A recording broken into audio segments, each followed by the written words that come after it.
نحمده ونصلي على رسوله الكريم أما بعد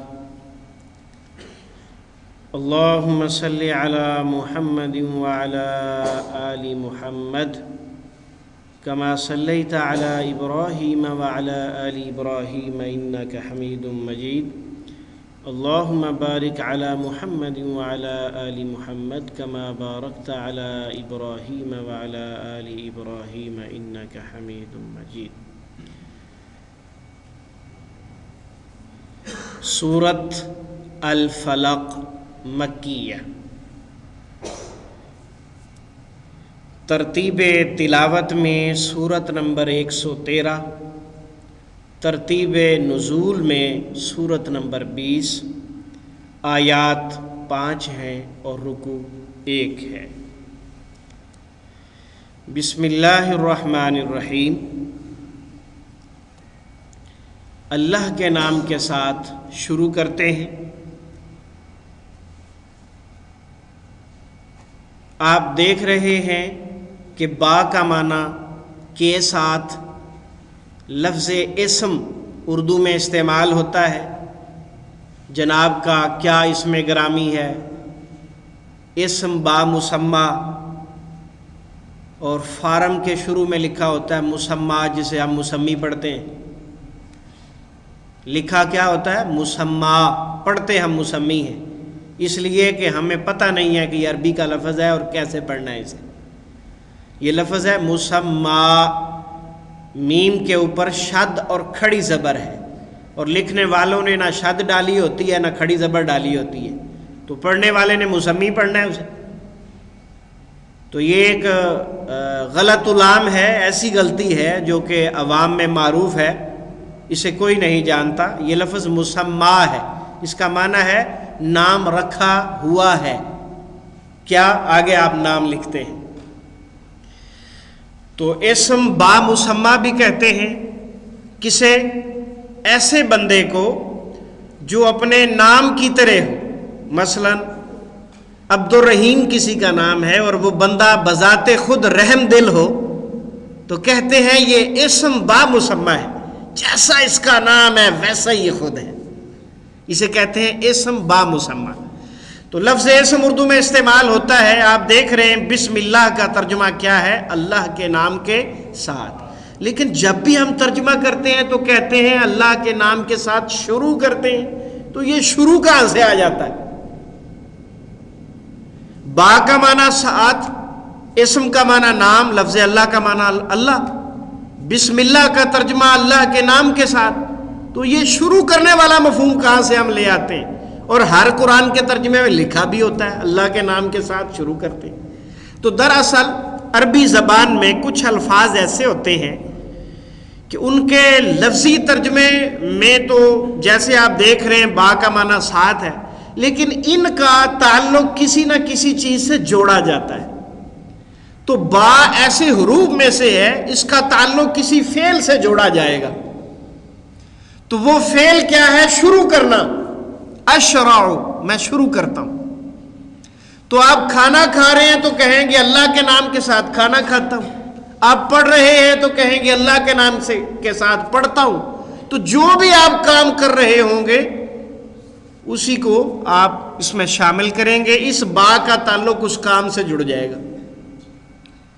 تو بسم اللہ، چونکہ آپ پڑھ رہے ہیں، پڑھنے کا کام شروع ہی کرنا ہوتا ہے، اس لیے ہم اس کے ترجمے میں بعض لوگ ڈائریکٹ لکھ دیتے ہیں، بعض لوگ بریکٹ میں لکھتے ہیں، شروع کرنے کا مفہوم جو ہوتا ہے، تو یہ با کا تعلق جوڑا جاتا ہے۔ بسم اللہ، اللہ کے نام کے ساتھ شروع کرتے ہیں۔ الرحمن، جو کہ بڑا مہربان ہے، الرحیم، انتہائی رحم کرنے والا۔ سچی بات تو یہ ہے کہ رحمان اور رحیم کے معنی میں کوئی فرق نہیں ہے، دونوں ہی اللہ کی صفات اور دونوں ہی مبالغے کے اوزان ہیں۔ ایسے الفاظ ہیں جن کے اندر رحمت بے پناہ پائی جاتی ہے۔ یہ الفاظ ایسے ہیں جن کے اندر مفہوم ہے کہ بے پناہ رحمت۔ اب الرحیم کا ترجمہ آپ بڑا مہربان بھی کر سکتے ہیں، الرحمن کا ترجمہ انتہائی رحم کرنے والا یا بہت زیادہ رحم کرنے والا بھی کر سکتے ہیں۔ تو یہ ہم تھوڑا سا جو تبدیلی کرتے ہیں وہ اس لیے کرتے ہیں کہ الفاظ تھوڑے سے مختلف ہو جائیں تو ہمیں ذرا آسانی ہو جائے. ایک جیسے ہی لفظ دونوں کے لیے نہیں بولتے. ہاں البتہ معنی کے حساب سے فرق تھوڑا سا ہے کہ رب العزت رحمان دنیا والآخرہ ہیں. اللہ تعالیٰ دنیا میں بھی رحم کرنے والے ہیں، آخرت میں بھی رحم کرنے والے ہیں. تو الرحمن ایسی صفت ہے جو دنیا سے تعلق رکھتی ہے. اللہ رب العزت اس وقت رحمان ہے. کیا مطلب؟ وہ اپنی رحمت کی وجہ سے مسلمان کو بھی رزق عطا کرتا ہے، کافر کو بھی رزق عطا کرتا ہے، داہریے کو بھی رزق عطا کرتا ہے. جو اللہ کے وجود کا بھی قائل نہیں ہے اسے داہریہ کہتے ہیں، اسے بھی رزق دیتا ہے. مشرک کو بھی رزق دیتا ہے، کافر کو بھی رزق دیتا ہے. کیوں؟ وہ رحمان ہے. اس وجہ سے کسی کا رزق نہیں روکتا کہ تو مجھے مانتا نہیں ہے، تو مجھ پر ایمان نہیں لاتا، جاد میں تیرا رزق بند کرتا ہوں. کبھی ایسا نہیں کرتا. وہ رحمان ہے. اور رحیم ایسی صفت ہے جو قیامت کے دن رب العزت اس سے متصف ہوں گے، اور اس دن صرف مومنوں پر رحم ہوگا، کسی کافر پر، کسی مشرک پر، کسی داہریے پر، کسی بے ایمان پر اللہ کی رحمت قیامت کے دن نہیں ہوگی. یہ ان کے اندر ایک بنیادی فرق ہے.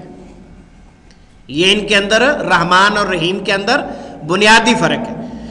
تو اس کو ہم پڑھتے ہیں بطور برکت. جس کام کے شروع میں بسم اللہ پڑھ لی جائے اللہ کی برکت شامل حال ہو جاتی ہے، اور بسم اللہ نہ پڑھی جائے تو اللہ کی رحمت اور برکت سے ہم محروم ہو جاتے ہیں. البتہ کھانا شروع کرتے وقت صرف بسم اللہ پڑھنا ہے. وضو شروع کرتے وقت صرف بسم اللہ پڑھنا ہے. الرحمن اور رحیم کے الفاظ کھانے اور وضو کے شروع میں رسول اکرم صلی اللہ علیہ وسلم نے پورے نہیں سکھائے، صرف بسم اللہ. تو قرآن پاک کی ہر سورت کے شروع میں یہ بسم اللہ ہوتی ہے، سوائے سورت التوبہ کی کہ وہ بغیر بسم اللہ کے ہی نازل ہوئی ہے. آگے چلتے ہیں جی. اللہ کے نام کے ساتھ شروع کرتے ہیں جو بڑا مہربان، انتہائی رحم کرنے والا ہے، یا بہت زیادہ رحم کرنے والا ہے. کل جو ہے یہ لفظ قول سے نکلا ہے. قول، مقولہ، اقوال زری وغیرہ اردو میں استعمال ہوتے ہیں. کل، آپ کہہ دیجئے. اعوذ، میں پناہ میں آتا ہوں. یہ میں کس کا ترجمہ ہے جی؟ حمزہ کا. شروع میں جو حمزہ ہے، الف کے اوپر زبر ہے نا، زبر اور زیر اگر الف پر آ جائے، زبر زیر پیش جزم، تو اس کو حمزہ کہتے ہیں، الف نہیں کہتے. الف ہمیشہ خالی ہوتا ہے، الف ہمیشہ خالی ہوتا ہے، اس پر زبر زیر پیش نہیں ہوتی. اور جب زبر زیر پیش آ جائے تو پھر اسے حمزہ کہتے ہیں، اسے الف نہیں کہتے. اعوذ کے شروع میں جو حمزہ ہے اس کا معنی میں ہے. باقی لفظ عوض، تعوذ، معاذ اللہ اور تعویذ اردو میں استعمال ہوتے ہیں. اعوذ، میں پناہ میں آتا ہوں. یہاں پر پناہ پکڑتا ہوں نہیں کہنا. ہماری اردو زبان میں یہ خامی ہے. اگر ہم یہ کہیں پناہ پکڑتا ہوں تو ترجمہ الٹا ہو جاتا ہے. پناہ مانگتا ہوں کہیں گے یا پناہ میں آتا ہوں کہیں گے، کیونکہ پناہ پکڑنا جو ہے وہ مفہوم الٹ ہو جاتا ہے. تو یا کہیں گے پناہ میں آتا ہوں، یا کہیں گے پناہ مانگتا ہوں، یا پناہ حاصل کرتا ہوں. یہ تین لفظ جو ہیں اس کے ترجمے میں درست ہیں. پناہ پکڑتا ہوں یہ غلط ہو جاتا ہے. اعوذ، میں پناہ میں آتا ہوں، پناہ حاصل کرتا ہوں، پناہ مانگتا ہوں، یہ سب درست ہے. برب الفلق، برب الفلق، رب کا معنی تو رب ہے. جو با ہے اس کے کئی معنی ہیں، سے، ساتھ، اور کبھی اس وجہ سے، کبھی پر، کا، کی، کے، کو، کبھی بدلے میں بسبب وغیرہ بھی ہوتا ہے اس کے ترجمے میں. یہاں جو ہے با کا ترجمہ کیا ہے؟ کی. کیا ہے؟ کی. بربی، رب کی. الفلق، صبح. الفلق، صبح. صبح کے رب کی پناہ میں آتا. من شری، من کا معنی سے، من جانب اردو میں ڈائریکٹ استعمال ہوتا ہے. من کا معنی سے. شر کا معنی شر ہوتا ہے، اور ما جو ہے اس کا معنی جو، ما کا معنی جو، اور یہ جو بھی ما کا معنی اردو میں استعمال ہوتا ہے کیسے؟ ماحول. اب یہ ماحول خالص عربی زبان کا لفظ ہے، ہمارا ماحول خراب ہے. ما کا معنی جو، ہول کا معنی ارد گرد، ہول کا معنی ارد گرد. ہمارا ماحول خراب ہے یعنی ہمارا ارد گرد جو حالات ہیں وہ خراب ہیں. ماحول، ماجرا، یہ ماجرا بھی کہتے ہیں جی کیا ماجرا ہے؟ یہ ماجرا خالص عربی زبان کا لفظ ہے. ما کا معنی جو، جرا کا معنی جاری ہوا. بھائی کیا جاری ہو گیا ہے، کیا شروع ہو گیا ہے، کیا ہوا ہے، کیا ماجرا ہے؟ سمجھ رہے ہیں بات کو؟ تو یہ خالص عربی زبان کے الفاظ ہیں جو ہماری اردو زبان میں ملتے ہیں، اور ہمیں یہ معلوم نہیں ہوتا کہ یہ اردو کے ہیں کہ عربی کے ہیں. سمجھ رہے ہیں نا میری بات کو؟ تو یہ ان باتوں پہ غور کیا کرو، انشاءاللہ آپ کو عربی زبان بھی آ جائے گی. یہ جو اردو کا استعمال میں بتایا کرتا ہوں اس کی طرف توجہ کیا کرو، آہستہ آہستہ آپ کو عربی زبان بھی آ جائے گی. جب تک ہم ایک پارہ ترجمے کا پڑھیں گے انشاءاللہ آپ کو یوں سمجھیں کہ قرآن پاک کا بہت سارا حصہ آٹومیٹک یاد ہو جائے گا. اس اردو کے استعمال پر خاص طور پر توجہ دیا کریں. ہاں جی، ماحول، ماجرا، ما فوق الفطرت، ما ورائے عدالت، ما وراء النہر، اظہار، ما فی الضمیر، یہ سارے الفاظ ہم اردو میں استعمال کرتے رہتے ہیں. ما کا معنی کیا ہے؟ جو. ما کے اور بھی معنی ہیں. کون سے؟ نہیں، نہ، کیا. نہیں، نہ، کیا. یہاں وہ نہیں ہے، جب ان میں سے کوئی آئے گا تو آپ کو بتا دیں گے. من شر ما خلق، کہہ دیجئے میں صبح کے رب کی پناہ میں آتا ہوں. من شر ما خلق، ہر اس چیز کے شر سے جو اس نے پیدا کیا. خلق کا اس نے پیدا کیا. یقین مانیے. اللہ اکبر. ان دو لفظوں میں پوری کائنات کے شر کو سمو کے رکھ دیا گیا. صبح اور شام تین دفعہ آخری 3 صورتیں اگر آپ پڑھ لیں تو کائنات کے اندر جہاں بھی کوئی شر ہے آپ اس سے محفوظ ہو جائیں گے. 3 دفعہ صبح کی فجر کی نماز کے بعد، 3 دفعہ مغرب کی نماز کے بعد. سورۃ الاخلاص، سورۃ الفلق، سورۃ الناس، آخری 3 صورتیں. اور ہر فرض نماز کے بعد فجر اور مغرب کے علاوہ باقی 3 نمازوں کے بعد ایک دفعہ پڑھنا ہے. فجر اور مغرب کے بعد 3 دفعہ، ظہر، عصر اور عشاء کے بعد ایک دفعہ، اور رات کو سوتے ہوئے بھی 1 دفعہ. رات کو سوتے ہوئے بھی 1 دفعہ، اور ان کے ساتھ 5 نمازوں کے بعد اور رات کو سوتے ہوئے آیت الکرسی بھی 1 دفعہ. یہ نبی کریم صلی اللہ علیہ وسلم کا ہمیشہ کا معمول تھا.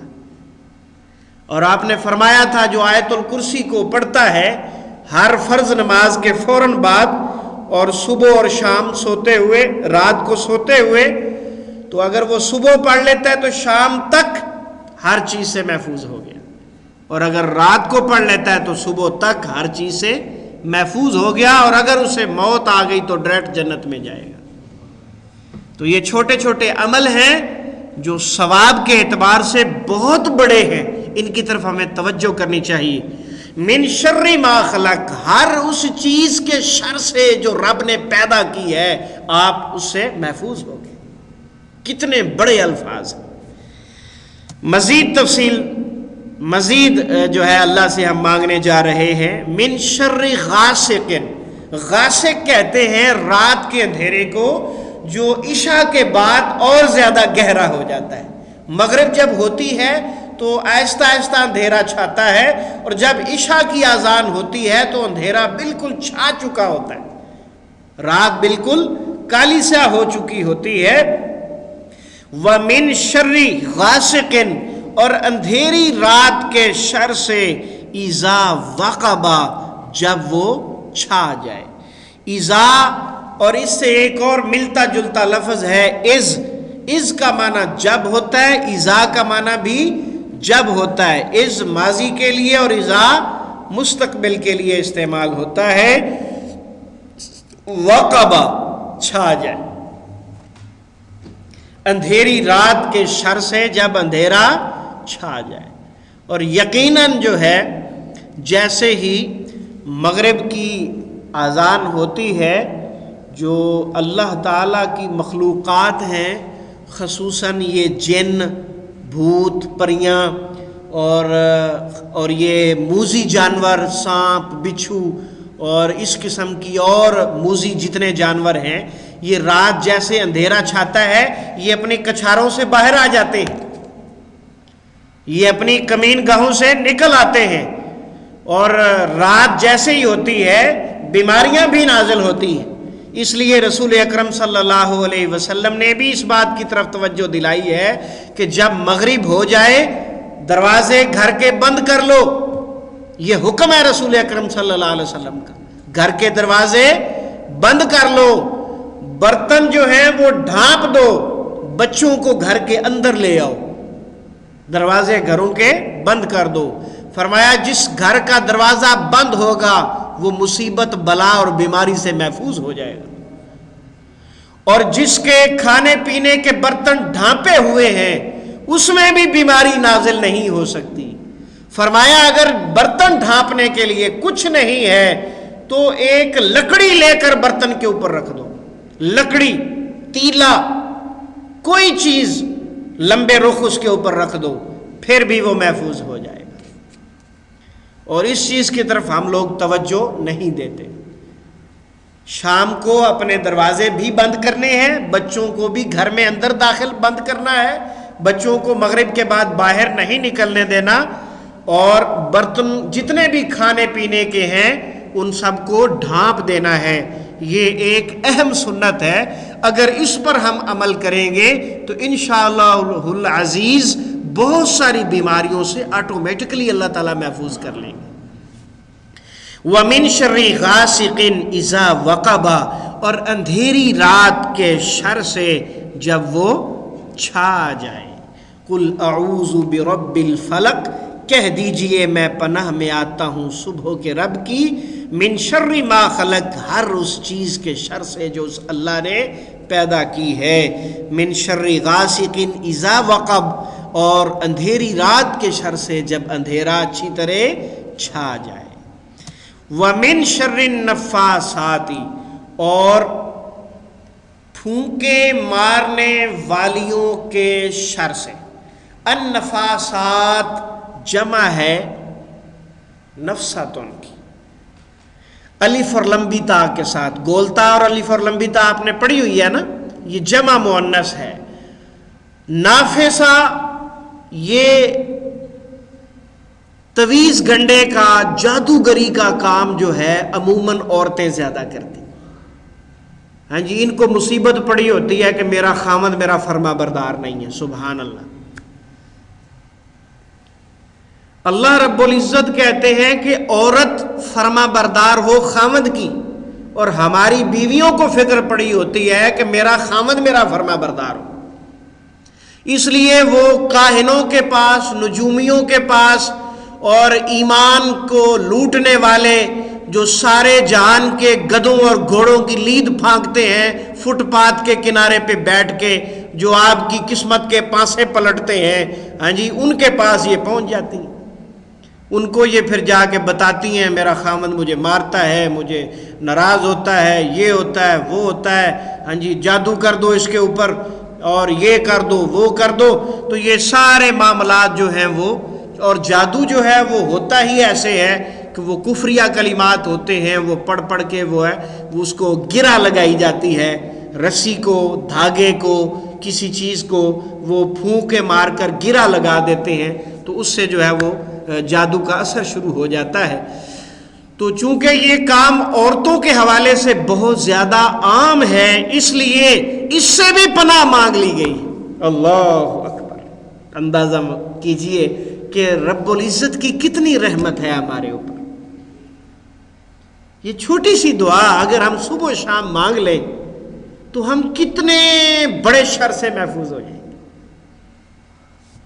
ومن شر النفاسات، پھونکے مارنے والیوں کے شر سے، فی العقد، عقد عقد سے ہے، عقد گرہ، گرہوں میں پھونکے مارنے والیوں کے شر سے بھی اللہ کی پناہ میں آتا ہوں۔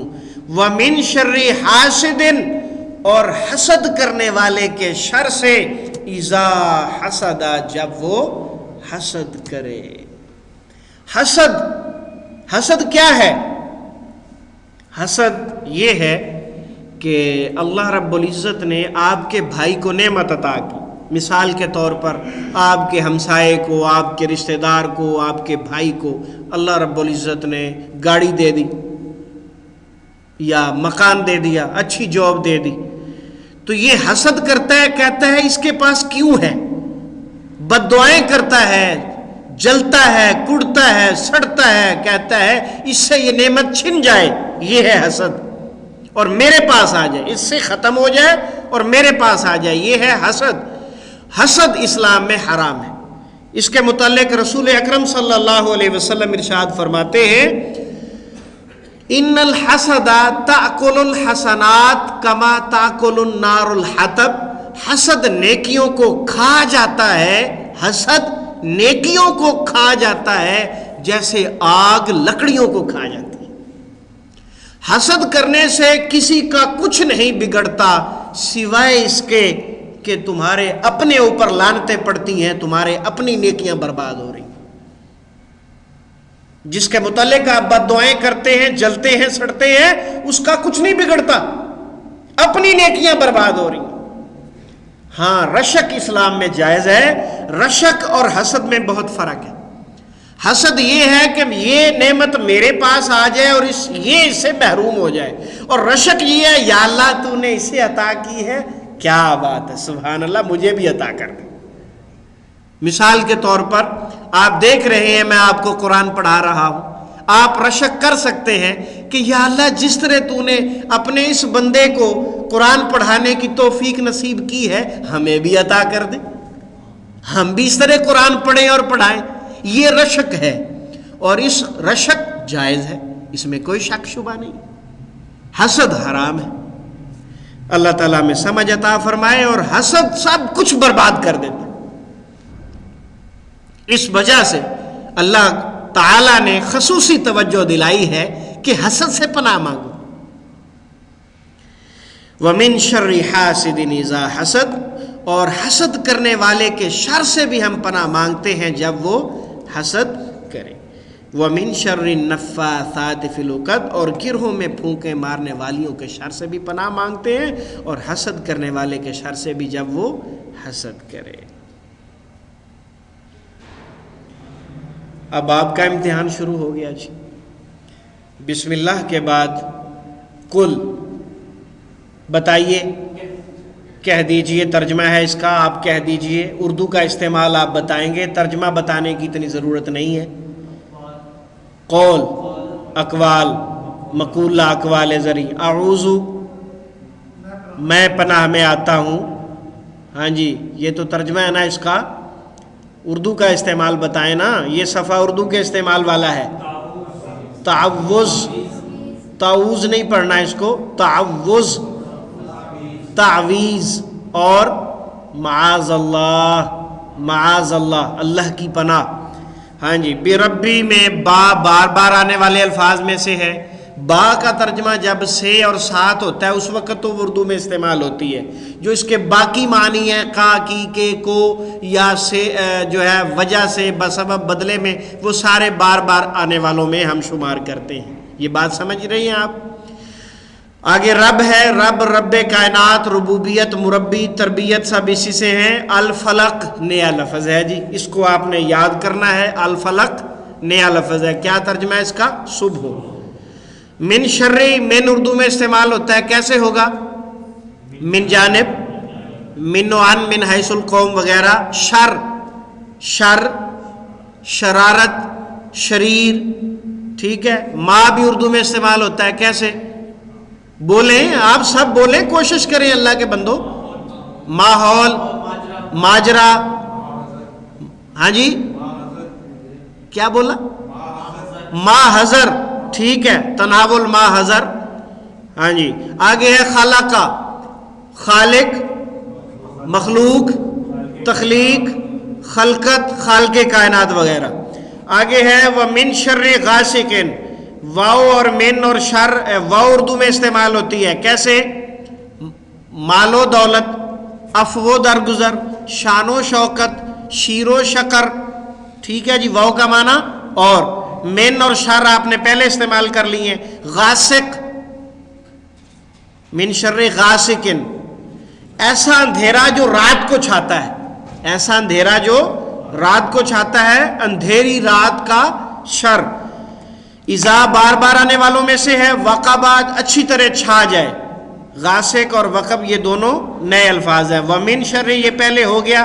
النفاسات، پھونکے مارنے والیاں. فی العقد، فی اردو میں استعمال ہوتا ہے کیسے؟ فی الواقع، فی الحقیقت، فی الفور. عقد، عقد، عقد، عقد نکاح. ٹھیک ہے.